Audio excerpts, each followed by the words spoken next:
I'm here with Peterborough's local culture writer, Sam Tweedle. How are you, Sam? Oh, I'm doing fine. I'm doing fine. Thank you so much for giving me some time with you. Awesome. Yeah, thank you for being on the show. And I I have this tradition where the second question after "How are you" would be something that I wrote down, uh, Okay. and I did that to your I did that to Samantha Moss of Mossworks Photography, Yeah. and she kind of appreciated the gesture. So I did write down a question that I want to Mhm. ask you, but then upon writing it down, I find it to be so hokey, so I just replaced it with another one. So here's the alternate one. All right. The Fawns or the Hoff? Oh, it's funny because I've interviewed both Henry Winkler and David Hasselhoff. Oh yeah. I've met both of them. Mm-hmm. I've interviewed both of them, and they're in real life. They're very different type of men, Mm-hmm. but they're both. What they have in common is they're both extremely nice people who like to engage directly with the people they're talking to. Say, yeah, that's the best kinds of people, I'll say. Yes. Henry Winkler was an extremely positive individual. He took time out to try to say something nice and positive to every person he was with. I met him at an autograph show, and Mm-hmm. I did do an interview with him. And he took time to look everybody in the face and say something nice Mm-hmm. to everyone who meet. He really likes to generate positivity. Mm-hmm. Um, David Hasselhoff, on the other hand, was I was interviewing him in Toronto. The man was hours late for his interview Oh because wow. he was going to a press room that I was in, and all of a sudden he found out there was zip lining at the CNE, so he decided to like go zip lining for hours, leaving us all sitting there to wait for him.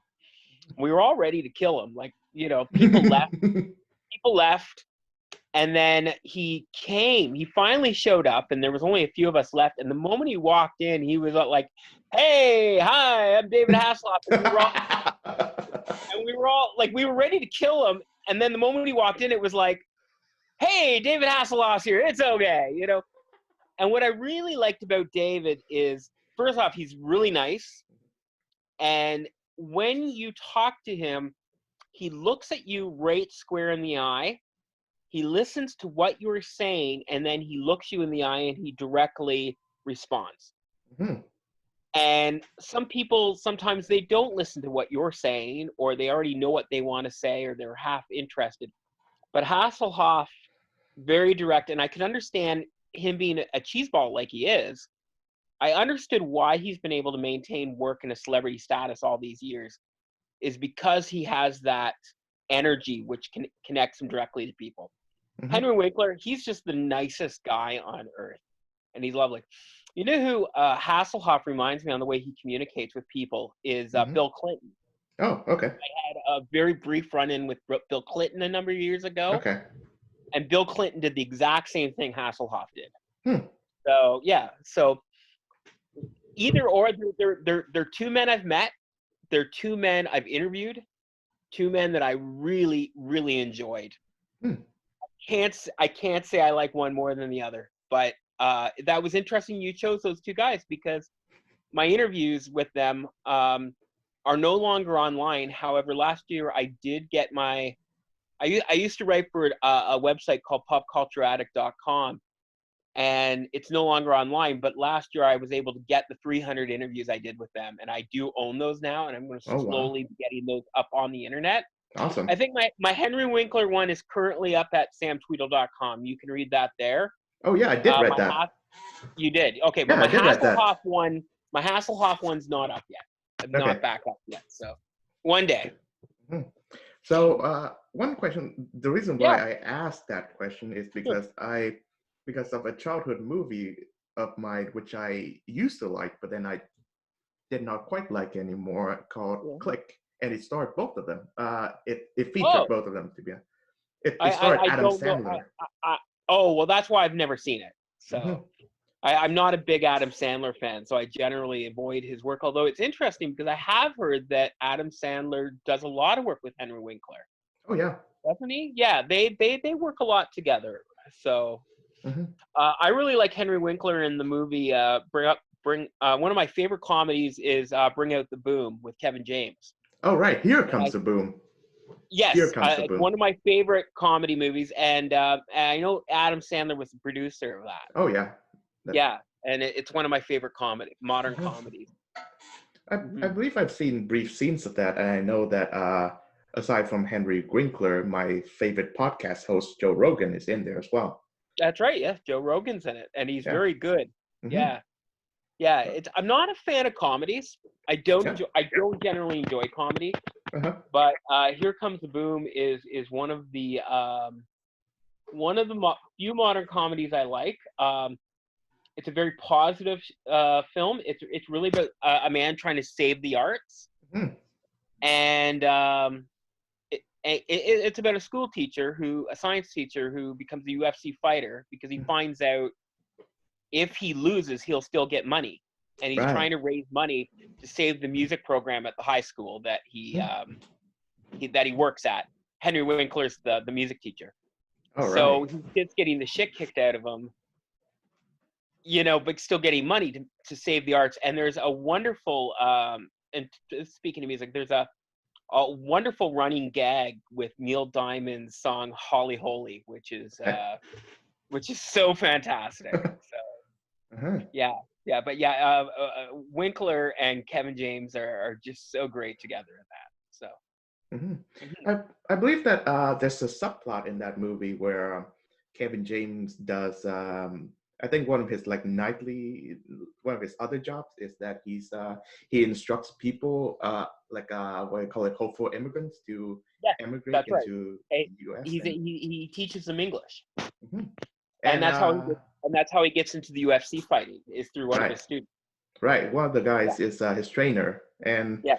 it's of course at the end of the day he gets the citizenship test with which is quite inspiring for me, who I think I consider myself a hopeful immigrant as well. I'm originally from Hanoi, Vietnam, and I Yeah. hated it there. Okay. When did you come over here? What age? Um, I think at the age of 17, maybe Okay. 2 months shy of my 18th birthday. Okay. And how old are you now? 21. Just 21. celebrated. Yeah, just celebrated my 21st birthday a month ago, and yeah, I don't think I'm not sure if I told you this or not, but I think me and Sam Moss shared the same birthday, Oh, October the interesting. 18th. That's very interesting. That wasn't very long ago. Hmm. Mhm. Yeah, Mhm. so it's been fun. It's been Good. fun. Good. I think I made my first visit to the LCBO just a few days ago. I just felt like it, and yeah. Yep. Did they check your ID? Oh yeah, I have my government issued ID from Hanoi, from Mhm. Vietnam. Okay. Right. Okay. Okay. So you seem to have an enormous collection of films and music. Yes, So, I'm sitting behind my movies here, oh wow. and then I got the music here. So Hmm. I'm right between the two. Gotcha. Music and film are my two loves in life. Me too. Mhm. That's why Mhm. I started this program. Yes, yeah. And I think throughout my life, I mean, oh my God, you're young enough to be my kid. Um, through the different things I've been through in my life and the different stages, and as I've recreated myself, ripped down my life, restarted my life. The two of the things that are constant is music and film. Music and film. There's a few Sure. other things that are constant in my life as well, but I mean, I think those are two things that never get replaced. Hmm. So yeah, and I find through my life, I I've dealt with things, and I'm very very very open about how I've dealt with mental health issues. I've dealt with depression. I'm a survivor of the mental health. And if it wasn't for music and film, I don't think I could have got through a lot of the things I've gotten through. I mean, music. Uh, I truly believe is saves lives, and it's the greatest thing that you can give yourself over to. And film inspires me, and it motivates me, and it makes me I look to certain movies to help define my ideas and my sense of morale, and self dignity. So Mhm. I think film can be a powerful thing that can just help people figure out themselves and their lives and what they value. Oh yeah, of course. I think I could say the same thing when you mentioned that, your survival of mental health problems, and Mhm. without music and film, you wouldn't think you make it. I think I can say the same for myself. And I distinctively remember when I was 16, when I was still living in Hanoi, Vietnam, with my parents, and I showed them the Lars von Trier film Melancholia, which is still to this day one of my favorite pictures. Mhm. And this is about music, so I have to mention Yeah, yeah, music. yeah. So it starts with the overture to Richard Wagner's Tristan and Isolde opera, Mhm. and Sure.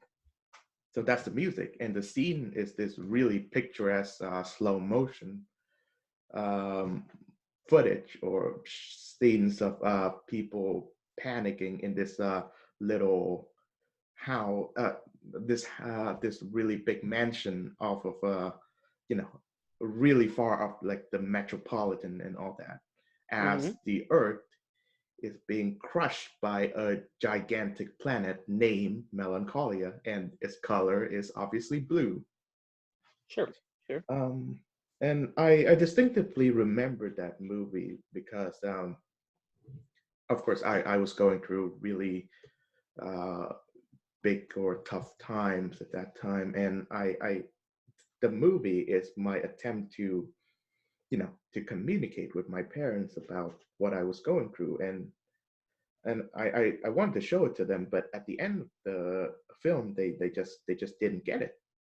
They just didn't get it. I can understand that feeling because I know my mother. I'm very close to my mother, Mhm. and I have tried throughout the years to show her movies, and she doesn't connect with them at Mhm. all. And at the Oh same yeah. time, my mother loves movies. I inherit my love for film from my mother.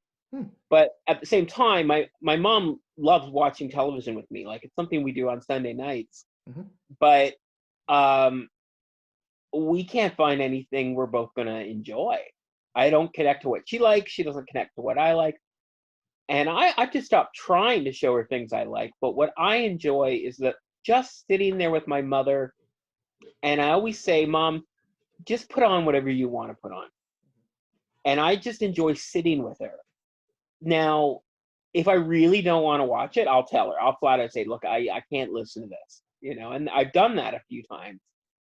But I understand, the disappointment sometimes when your parents won't understand the films that are important to you, Mhm. or whatever, because me and my mother have never connected on media or entertainment ever. But That's yet my mother, I inherit my love for both music and film from my mom. mhm. Yeah, I see. we're just in the different, just so different. I really like classic cinema and silent films and horror films, and my mother watches all that Hallmark crap. So yeah, Oh, right. oh So shit. yeah, yeah, right. What am I gonna do? Oh So yeah. yeah. So Hmm. yeah, I love to talk about that, but of course, since it's a music show, then I think Yes, yes, yes. But music is that something. can be a conversation for another time. Of course, yeah. Hmm. So, so here's my very professional music-related question.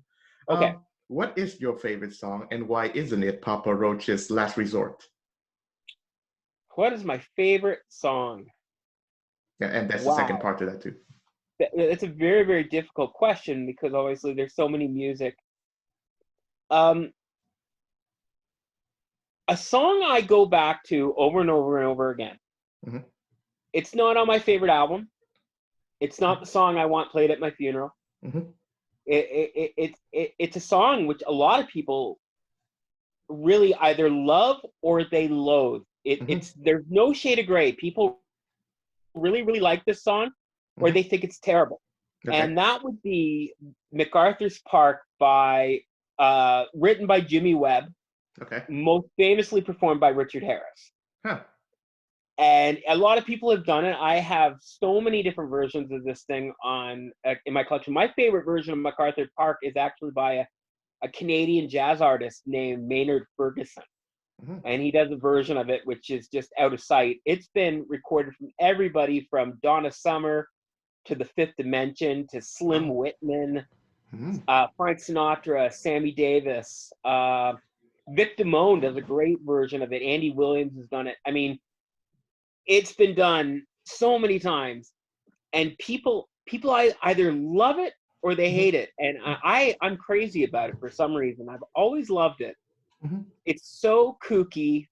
It's so over dramatic. It's so over the top. It's really a bananas type song, but it gets me every time. And it was written by this guy Jimmy Webb, who's a great songwriter. He wrote songs like "The Worst That Could Happen" and "Wichita Lineman." The last, by the time I get to, oh goodness, old Glenn Campbell song. Isaac Hayes did a great version of it. By the time I get, I can't think what the title is. Anyway, he wrote about this like 9-minute song about the breakup of a love affair Mm-hmm. and how him and his girlfriend would go to this place called MacArthur's Park, which is a real park in Los Angeles. And it has this famous kooky lyric. The chorus is MacArthur's Park is melting in the dark, all the sweet green icing flowing down. Someone left the cake out in the rain, and and it when it was released in 1969, it was one of the longest singles ever released on broadcast radio. Usually they try to keep it down to 3 minutes Mm-hmm. for radio, but this thing at 9 minutes was put out there, and Oh. people connected to it. And it was actually used in Tarantino's Once Upon a Time in Hollywood last year. Oh, all right. A Robert Goulet doing it. Mm-hmm. Actually, it was featured on the soundtrack. So yeah, I would say that for whatever reason, that is a song that I go back to, and I've been going back to since I was about 12 years old for whatever reason. Is it my Mm-hmm. favorite song? I don't know, but maybe the closest thing I have to one. I see. Yeah, So my second place. favorite song, and is definitely not Papa Roach's Last Resort. I think the version of me in a less happy parallel universe would find that song interesting. But Mhm. for me, I think the song that I like the most is happens to be by the artist that I like the least. Phil Collins Well, is In the Air Tonight. Phil Collins is such a boring musician, isn't he? He's um, so boring. I have a hard time, like, I've never met a diehard Phil Collins fan in my life. People like Phil Collins, but nobody loves Phil Collins. mhm. Like, no one, you never hear about Phil Collins coming to town for a concert and people are marking down the days till they're going to go see Phil Collins. Like, Mhm. I think the only people who really go to Phil Collins concerts are people who like won them on the radio or something. Like, Oh yeah, he's such a boring musician. yeah. But he's not terrible. Like, I have 3 of his records. Like, Mhm. I like it, and I like In the Air Tonight.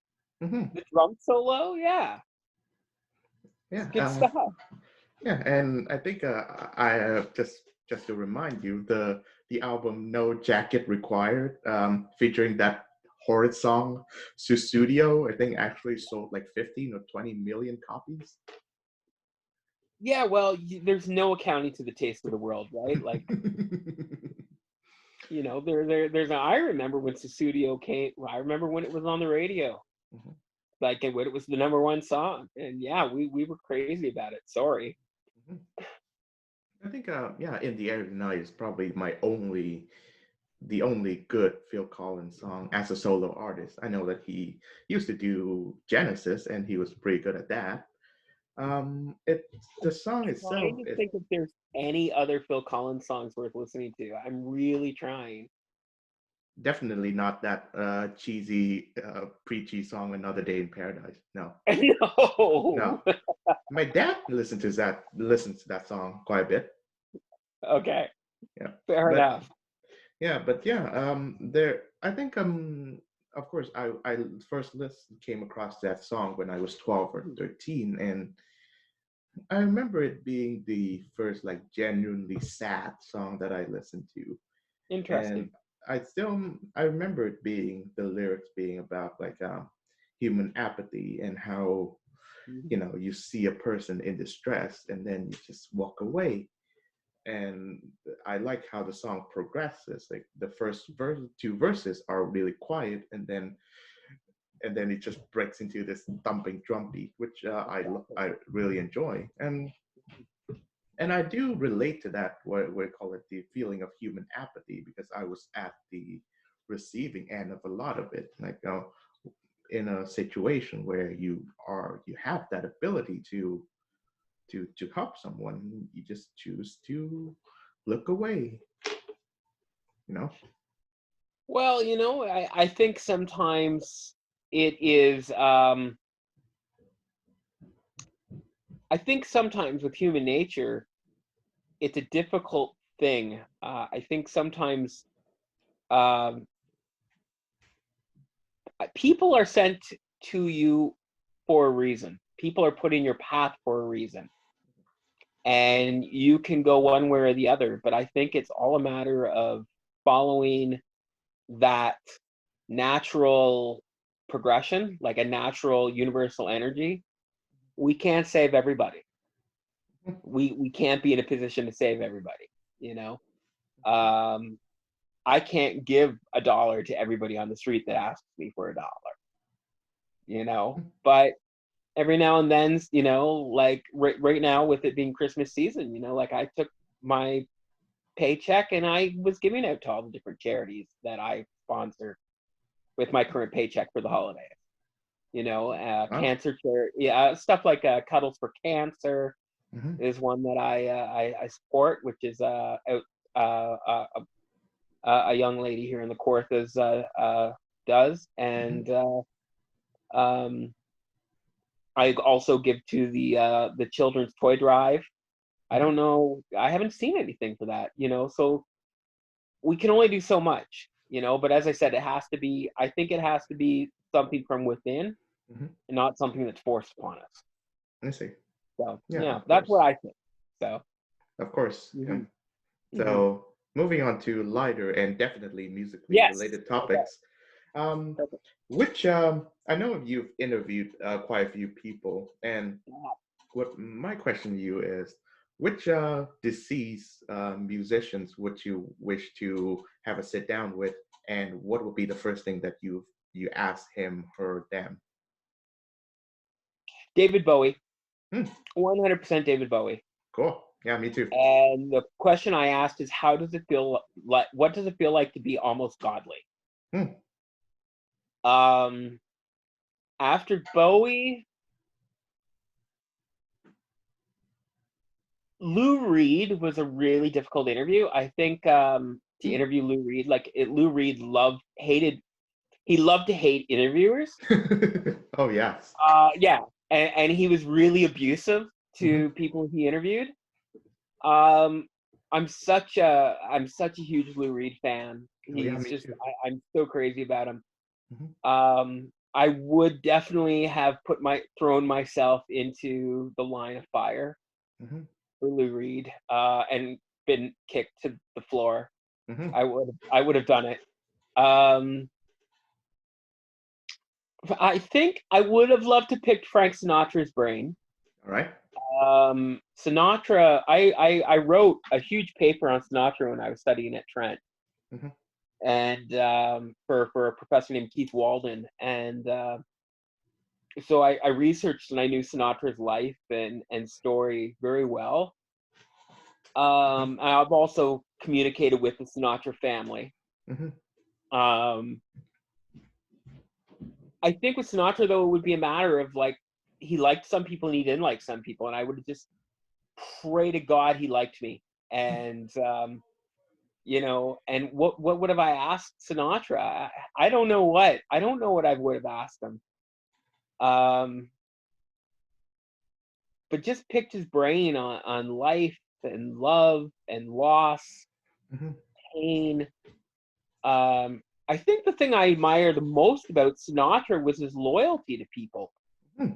He was really loyal to his people, and he really took care of his people. But he expected loyalty in return. And if you burnt him, or if he felt you were disloyal, he would end you. Hmm. You were dead to him, and he would end you. Hmm. And that is something that I've adopted in my own persona, my own personality. I take care of my people, but once I feel that someone has burnt me or has been disloyal to me, they're dead to me. Oh yeah. And yeah, and that was something, and that's the kind of thing I guess I'd really want to talk to. I think Sinatra was a lot more ruthless and heartless about it than I am. Hmm.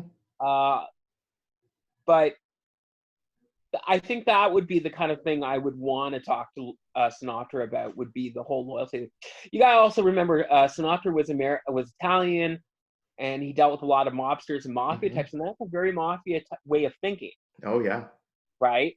And again, and when I was studying Sinatra's life, that was something that really, um, and everything too, from the manner of living, the manner of the way you dress, the way you hold yourself as a man, um, the way that you appreciate the finer things in life. That's all stuff Sinatra was really into, and that's stuff that I also adopted. Do I wish could be like Sinatra? No. There's a lot of things in his persona and his personality I don't admire. Hmm. He could be very cruel. He could be very cold. He did believe money could buy everything, and so he did it. And I don't think he was I don't necessarily think he was the greatest man in the world, but I do feel that I've adopted a lot in my own personality from understanding him as a human being. Oh yeah. So those are some of the people, the dead people. I think I would have loved to have met and spoken with. Hmm. Hmm. So I think for in my part, I think my Hmm. my answer would be Ludwig von Beethoven, and Interesting. I would not really ask him anything, but I would I could just marry anyway. of course, yeah. Oh, oh. I think I would rather that I would probably give him a showing of the film Beethoven, Okay. sorry, the dog. So he would Mhm. be amazed and then let down in the first 15 minutes. So, and the second person I would want to chat with is Robert Johnson, and I would not ask him anything. I would just ask him That's a to, good choice. That's an interesting choice. yeah, I would ask him to play the part of the devil in Marlowe's Dr. Faustus. Interesting. Yes. Can I put in something? One thing that I find people find very interesting about me when I talk about music and celebrities. I am an obsessive Amy Winehouse fan. Oh yeah, me I too. obsessed. Hmm. I'm getting her tattooed on me Oh, actually, that's nice. uh, just after Christmas. Hmm. But and everybody knows how much I love Amy Winehouse. But I am convinced that if I had met her, she and I would have gotten very tired of her very fast. I don't think we would have been friends. Hmm. There was things about her personality that, if I had known her in real life, would have drove me so crazy. I wouldn't have been able to deal with her, and I would have just wrote her off. Oh yeah. One of the biggest things was her lack of self-esteem and her lack of self-confidence, and how she really felt that the men in her life, especially bad men, were more important than her, and she never understood her own self-value. And that's the kind of stuff I can't stand in human beings, is Oh yeah. people that don't understand their own self-value, and they look at the men or the women that they're involved with Hmm. to um, validate themselves. And I can't stand that. And that Oh was, yeah.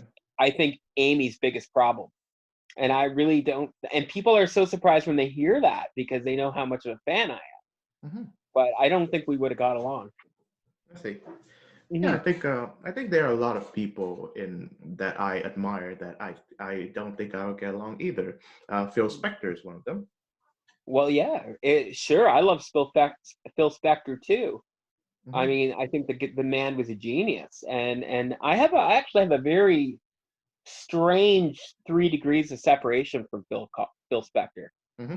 Yeah. Um, a friend of mine in Los Angeles, his name's Paul, and Paul's never talked to me about it, but his wife has.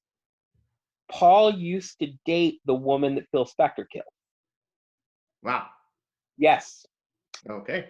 So, but Phil's a touchy subject, Yeah. you know.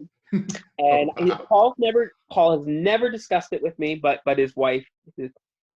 So he dated this woman. I don't remember her name. Her name was Lana something. Yeah. And Clarkson. Lana Clarkson. Okay, yeah, and yeah, and Paul knew her just through the system, and used to take her out Hmm. and take her to things. I don't think they were hot or heavy, but Hmm. but they did go out on things, and so um every time I think about Phil, and I always feel a tinge of guilt when uh I Hmm. think about it. But my God, one of my favorite bands is the Righteous Brothers, Oh right. Yeah. and you listen to those albums where that Phil Spector did for the right. Like I always say, if to anybody, if you want to understand the Wall sound, you listen to "You've Lost That Loving Feeling" by the Righteous Righteous Brothers, and you Brothers. listen to how that song builds Hmm. and how it builds from a bass line up to like this powerful like explosion of sound, and it is the most incredible thing. Hmm. I think it's one of the greatest recordings of the 1960s, and I think Phil Spector was a genius, but Hmm. yeah, he was a dangerous kook. Oh yes, yes he Yeah. was. um, I think my pick would be the entire album "Death of a Ladies Band" by Leonard Cohen. Interesting. I own it on vinyl. Hmm. It took me a while to find it. Um, and it's so funny because it was a Leonard Cohen album I really sought out, Oh, okay. but it's not one I've ever connected to very well. Hmm. Yet, despite how long it took me to get it, it's not one I listen to very often. But Yeah. yeah, but it's a fantastic. I mean, just the fact that those two work together, I think, is Hmm. interesting. I Right. think Yeah. another Phil Spector song too to really understand it is "The Long and Winding Road" by the Okay. Beatles, which Oh. was Phil Spector produced that. Oh. Okay. And again, I remember when Phil Spector became out of vogue and George had died. Paul did what was it, Let It Be Naked, where they took all the Phil Spector stuff out of it and got Oh. Phil Okay. Martin. Yeah. It's just a stupid album. Hmm. And all those songs just sound like crap, Hmm. like without the Phil Spector stuff. And I think "Long and Winding Road," which is one of my favorite Beatles songs, is one of the songs that really suffered. I see. Hmm. Yeah. Um. So I haven't listened to much of the Beatles yet. Okay. Like not a lot, but I think I've explored much of John and Paul's catalog. I say Imagine is a good album. The title Hmm. song is of course Phil Spector had a hand in it. I Yeah. do want to talk about Lou Reed and David Bowie, so because Oh, go for it. they are in my currently listening playlist, or Okay. like the albums I'm currently listening to. One of them is Lulu by Lou Reed and Metallica, and I Uh, love it. I love it. oh, I love it. it's so terrible. I love it. Oh. Come on. You know what? I wish that Lou Reed and Lulu would have recorded an album called Metallica. Actually, I think that would have been a better thing. Uh, But it's funny oh, because I think my least favorite Lou Reed album, even though I do find it wonderful, it's the one that everyone seems to know is Transformer, which is Yeah, produced by David Bowie. which is produced by Bowie. Transformer. Transformer's a solid album. Hmm. Um, I wouldn't say it's Lou Reed's best album, No. but it's the most radio friendly. Oh yeah, it is. Like I wouldn't say the Beatles' Sgt. Pepper is their best album, and I wouldn't say Michael Jackson's Thriller is his best No. album. But they're the ones that are the most radio friendly. I Hmm. mean, Walk on the Wild Side was probably I think it was the only top 10 hit Lou Reed ever had. Hmm. So I think that's why it gets so much. But Transformers is a great album. I think my favorite Lou Reed albums is Berlin, Me too. which really Lou Reed's Berlin came out. I don't remember if it was the album before Transformer or after Transformer. Afterwards. It was after, okay. It's his rock opera about the tragic tale of a Berlin prostitute named Carolyn, Hmm. and I think it's his most potent and his most beautiful album. Oh yeah, it is. It's disturbing at times, but the songs, like the final two songs from the album, called "The Bed" and "Sad Song," Sad song. which are literally about this woman killing herself, Hmm. are two of Lou Reed's most beautiful songs. Oh yeah. And then Lou Reed's Street Hassle is, I think, just a phenomenal album from beginning to end. But Lou Reed's actual song, Street Hassle, is my all-time favorite Lou Reed song. Oh, okay. Again, it is beautiful. It's 10 or 11 minutes. It is one of the most beautiful songs he ever wrote. But if you really listen to the lyrics, it is one of his most bluntest, most disturbing, most bleakest songs. Hmm. And it is a song about a man and he meets a woman, and first it talks about them having sex, and then she dies of a drug overdose. And at the party they're at, the third part of it, it's written in four parts.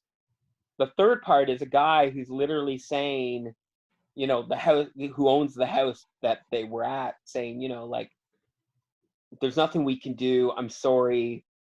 Why don't we just drag her out into the street and put her in a back alley and be done with it? Like it's really bleak. But and then it ends with the despair of this man, over the loss of this woman.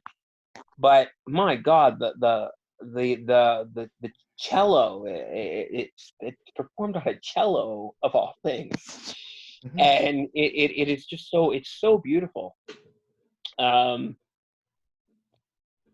I think, but yeah, Transformer, I agree. I don't think it's his strongest, but it's his most radio friendly. And I think that's what happens with a lot of these albums that people put as classic albums is, what radio friendly songs did it have?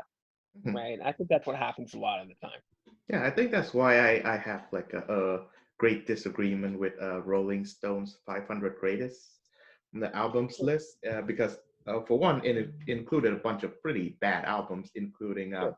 Moby's Play, which is an album that I never like and it never appealed to me. Sure. But yeah, speaking of David Bowie and to tie it Yes. with Christmas, have you seen this movie, Merry Christmas, Mr. Lawrence? Yes, I have. Oh yeah. Oh, But it's phenomenal. it's been quite a while. Hmm. Maybe like 20 years ago. Hmm. You know. So yeah, it's an incredible movie, isn't it? And Oh. and I listened to the soundtrack before I watched the movie. The soundtrack was made by this guy Ryuichi Sakamoto, who also appeared in the film as Captain Yonoi, and the theme song is one of the most heartbreaking tunes ever to be put on cinema. I heard the soundtrack before I saw the movie as well. Hmm. Yeah, and I remember I quite like Christmas music. And I mean, Christmas music, ugh, I shouldn't say I quite like it. I do love it. But I mean, well, here's the thing. With every genre of music and every era of music, there's good music and bad music. Of course. And it's all about navigating, and it's all about looking, and anybody who says that, well, I don't know. I'm about to contradict myself so much. Here's the thing about Christmas music, though. Mhm. For every 5 Christmas songs recorded, there's only one good one. Oh, yes. But you know how many hundreds of thousands of Christmas songs have been recorded? That means there's hundreds and hundreds of good Christmas songs. Hmm. We just gotta wade through it. So when I saw that Bowie was connected with this, I mean, I heard the soundtrack first, thinking there was going to be some Bowie tunes in there, and being surprisingly that although there wasn't, I quite loved the music, Hmm. like because it's majestic. Oh, yeah. Hmm. So, what would be the Bowie album that you would never touch? The one that you would never listen to ever again? Oh I know. God, he has a lot of really forgettable '80s ones. Yeah. Uh, I own. Oh no no no no no no no no no no no no no let me.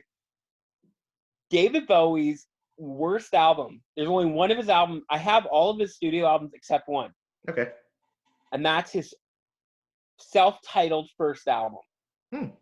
Okay. The only reason I do not have that is because I will not pay the money they want for it, nor will I pay the money that they want for a repressing because it is so terrible. Ah, And okay. David Bowie is one of those artists which proves that you can put out an absolutely terrible first album Hmm. and still become a rock god. Oh, yeah. Now, a lot of people will fight me on it. A lot of people really like David Bowie's first album, Hmm. but it's a novelty album. I mean, it sounds like a friggin' Ray Stevens album or something. I don't know. It's just he did Love You Till Tuesday, which is a song for better or for worse, I guess I like. Hmm. Rubber Band, which I guess it's okay, Hmm. but it's just this dorky, hokey, dumb, tongue-in-cheek, like, God, Davy Jones from the Monkees was recording better things than David Bowie at that time. I mean, like, oh my God, like there's bubblegum albums from the '70s, like Bobby Sherman and David Cassidy and Bay City Rollers that's better than that garbage. I mean, it is just such a bad album. But then he comes out with like The Man Who Sold the World right after, and Ziggy Stardust and Diamond Dogs. I mean, you know what I mean? Like it Oh, just yeah. how he went from that really terrible album to Hmm. like so fast he gets better. Hmm. But as I said, I know people that are crazy about his first album. Like they think it's Really? genius. And I'm like, oh, I don't know. But I think it's incredible though. Like it is incredible to listen to his first album and just how not great it is, and then see how quickly he gets better. Not just better, but like I think Bowie's a genius. I think He is. He is. he He was. pushed so many artistic and musical envelopes. Hmm.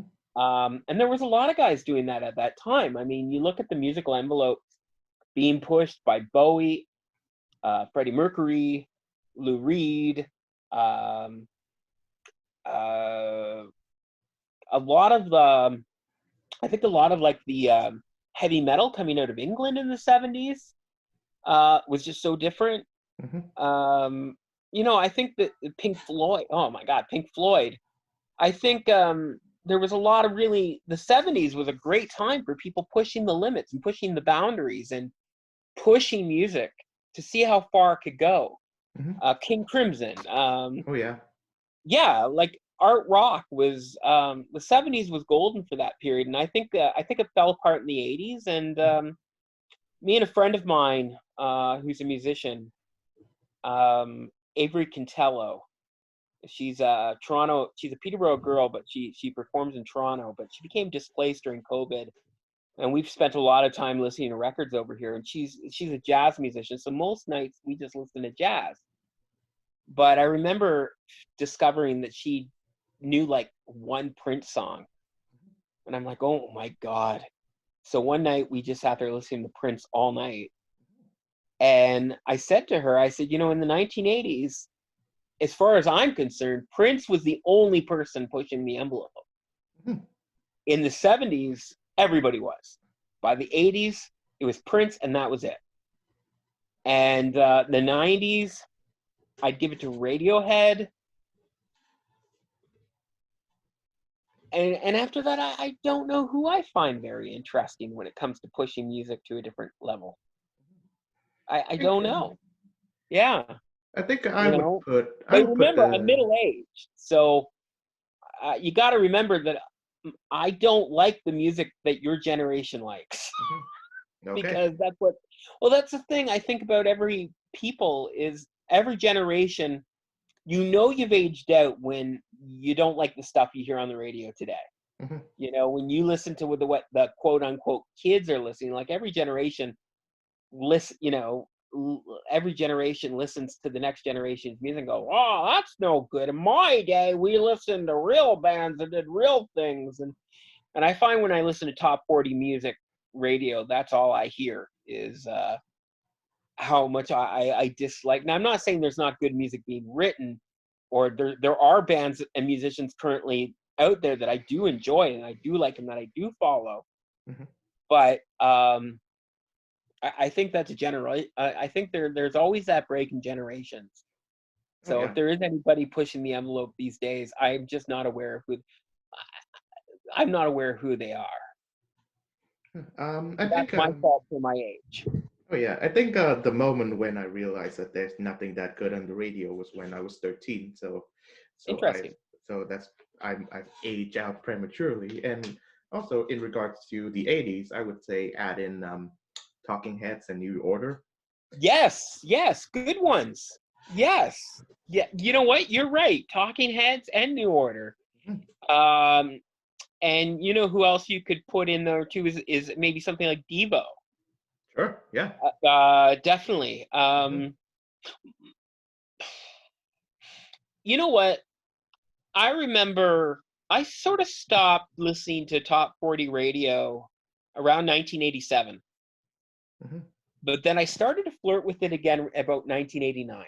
Mhm. About 1989, 1990, and then I got back out of it. And you know what? Around 1989, there was some really interesting stuff going on. And you know who was one of the most interesting performers in 1989, in my opinion, was Madonna. Oh yes. And she Oh was yes, doing she some was. really cool stuff at that time. Mhm. Um, Currently, during COVID, I'm not a fan of 90s music. I lived during the 90s. I was not interested in 90s music in the Mhm. 90s, and I have no nostalgia for it now.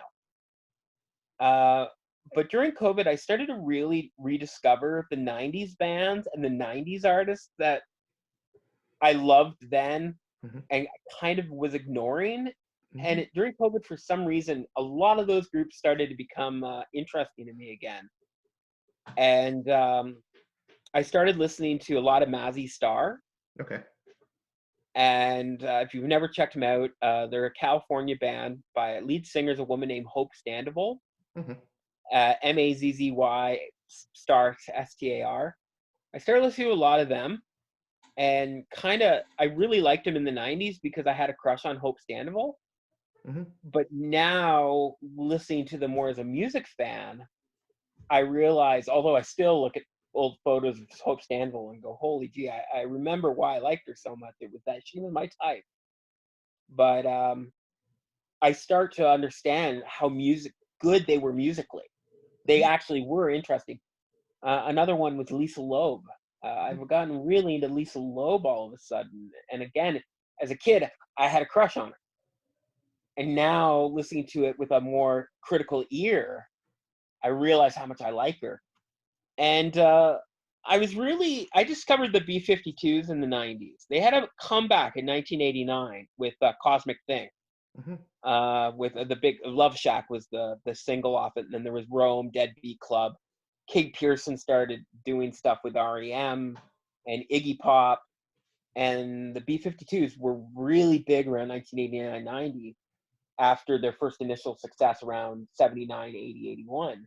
Mhm. And I started listening to a lot of the B-52s 90s stuff again and going, wow, like I don't think people give the B-52s enough credit everybody, hipsters really like their old stuff from the 70s and 80s, and they think their 90s stuff is their sellout. That's when they sold out. Mm-hmm. But man, their 90s stuff was some really good produced rock, pop music. So, yeah. Right. Yeah, I would love to hear more from you, but unfortunately, we've gone over time. Did So, we really? Wow, that went yeah, by so fast. That I went know, by so right? fast. Yeah. So, Well, I'll tell you, you run a good discussion, my friend. oh, thank you. Thank you. Yeah. Yeah. And yeah, I'm glad to have you on, and I wish to Well, have more of thank you these for in having the me. future. Definitely, definitely. Well, thank you for your time. Thank you so much for running a good conversation and having some really good questions and being able to navigate a conversation. I've done over 500 interviews, and that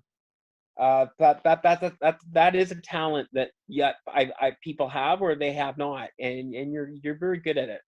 Oh, thank you. Yeah, Mhm. it takes practice, but yeah, thank you very much. Sam Okay. Tweedle, everyone. Sam Tweedle. All right. Thank you.